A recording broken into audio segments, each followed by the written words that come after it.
اگر وضو خانے بنانے کا رواج تو اب یہ چلا ہے، پہلے مسجدوں میں وضو خانے نہیں ہوتے، حتیٰ کہ حرمین طیبین کی مسجدین کریمین میں اب بھی وضو خانے نہیں ہیں، حالانکہ کتنی توسیع ہو گئی پھر بھی نہیں، نہ پہلے تھے نہ اب۔ وضو خانوں کی تو الگ عمارتیں دور بنی ہوئی، فاصلوں پر ہے تھوڑے تھوڑے۔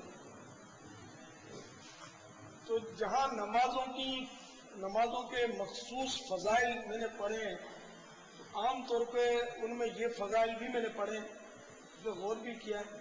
اس میں یہ ہوتا کہ جو گھر سے وضو کر کے چلا اور اچھی طرح وضو کر کے چلا، تو یہ کہ وضو پہلے لوگ گھر سے کرتے تھے، مسجدوں میں وضو خانے نہیں ہوتے تھے، نہ یہ پہلے اس طرح وہ نل اور پائپ سسٹم ہوتا تھا، نہ سیوریج کا سلسلہ، گٹروں کا سلسلہ تھا۔ پہلے انداز دوسرا تھا، پہلے لوگ برتنوں سے وضو کرتے تھے اور لوٹے سے وضو کرتے تھے۔ جن کو لوٹے کی عادت ہوتی ہے ان کو شاید نلوں سے سہولت بھی نہیں دیتی۔ میں نے مفتی اعظم پاکستان حضرت مفتی وقار الدین صاحب رحمۃ اللہ تعالی علیہ کی صحبت بہت پائی ہے، میں نے 10 بار کہوں تو 20 بار ان کو گھر میں وضو کرتے دیکھا ہے۔ گھر میں کبھی بھی انہوں نے نل پر وضو کرتا میں نے نہیں دیکھا۔ یہ لوٹا لاتے تھے اور لوٹا بھر کے اور کونے میں بیٹھ کر، انہیں خاص جگہ پر میں دیکھا تو وہ سائڈ پہ بیٹھ کر آپ وضو فرماتے تھے لوٹے سے، نل سے۔ تو لوٹے سے وضو میں پانی کم خرچ ہوتا ہے اور نل سے پانی بہت خرچ ہوتا ہے۔ اب وہ آدمی جو اپنے اطمینان سے کر لیتے تھے، حالانکہ ان کے گھر میں نل تھا سب کچھ۔ تو اب یہ کہ لوگوں کا شور مچانا وہ بھی ظاہر ہے کہ ہے تو بیجا، دور ایسا نازک ہے معلومات لوگوں کو ہے نہیں، ورنہ جلدی آنا چاہیے، اطمینان سے وضو کر کے پہلی صف کا رخ کرنا چاہیے۔ اب عوام اصل اس لیے بھی شاید جلدی بچاتی ہے کہ عام طور پہ لوگوں کو وضو کرنا ہی نہیں آتا۔ وضو آپ چیک کر لیں تو شاید 1% کو بھی صحیح وضو کرنا آتا ہو تو بڑی بات ہے فی زمانہ۔ اتنی اس معاملے میں غفلت کا دور ہے، کئی جگہ سوکھی رہ جاتی ہے، پانی بے تحاشا بہایا جاتا ہے۔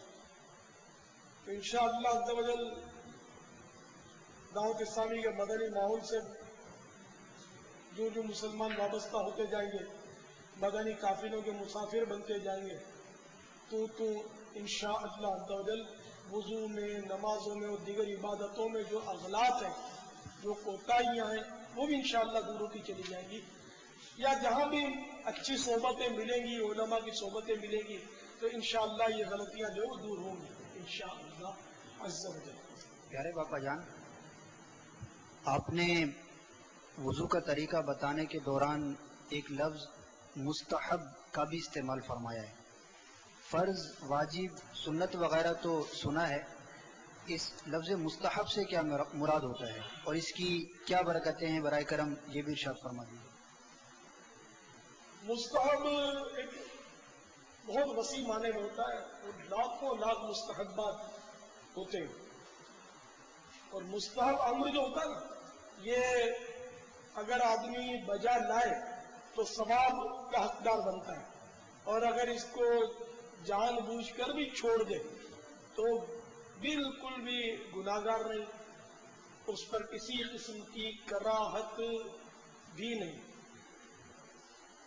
اب جیسے میں نے وضو کے کئی مستحبات آپ کی خدمت میں بیان کیے، تو اگر کوئی اس کو نہیں کرتا تو کوئی گناہ نہیں اس کو۔ اب مثال کے طور پہ وضو کے دوران درود شریف پڑھا، وہ آزاد ہوتے وقت، درود شریف کی فضیلت کون مسلمان نہیں جانتا ہو، اتنا ثواب کا کام۔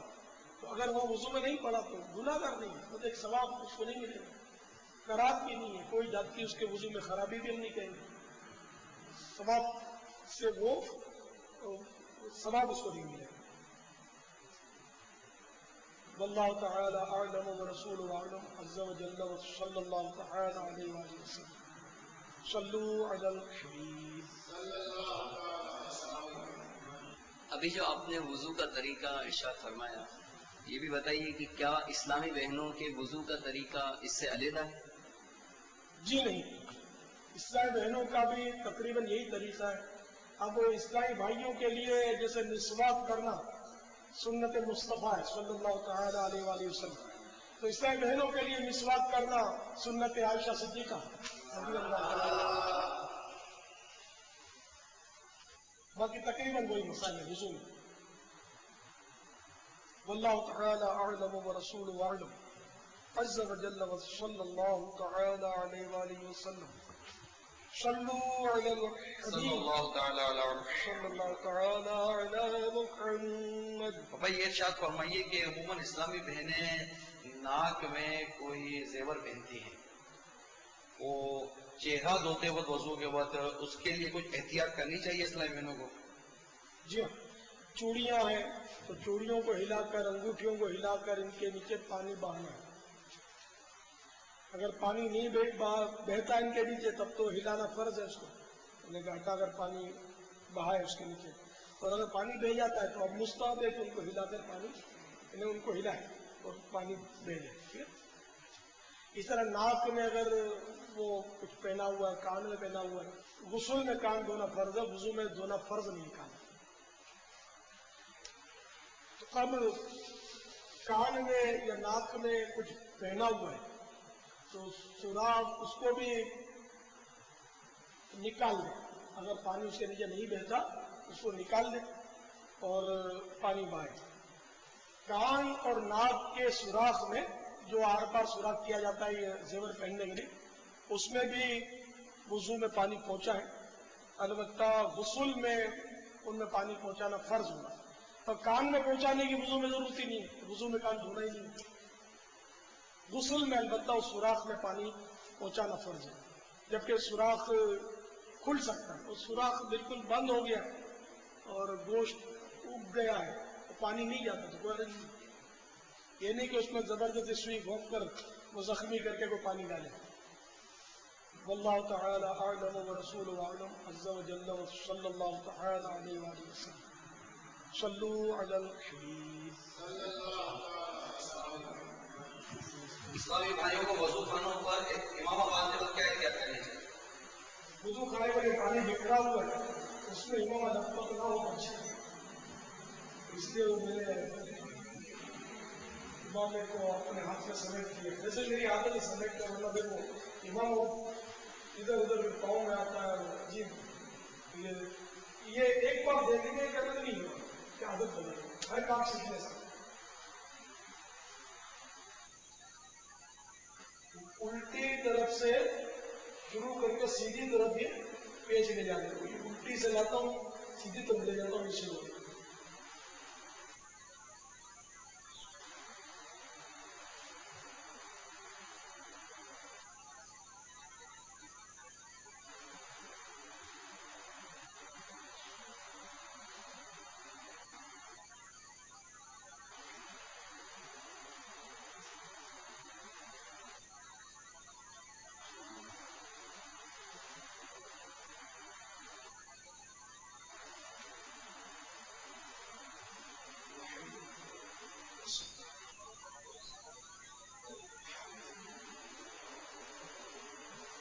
بابا چادر سر پر اوڑھنے کا طریقہ بھی اگر ارشاد فرمائیں.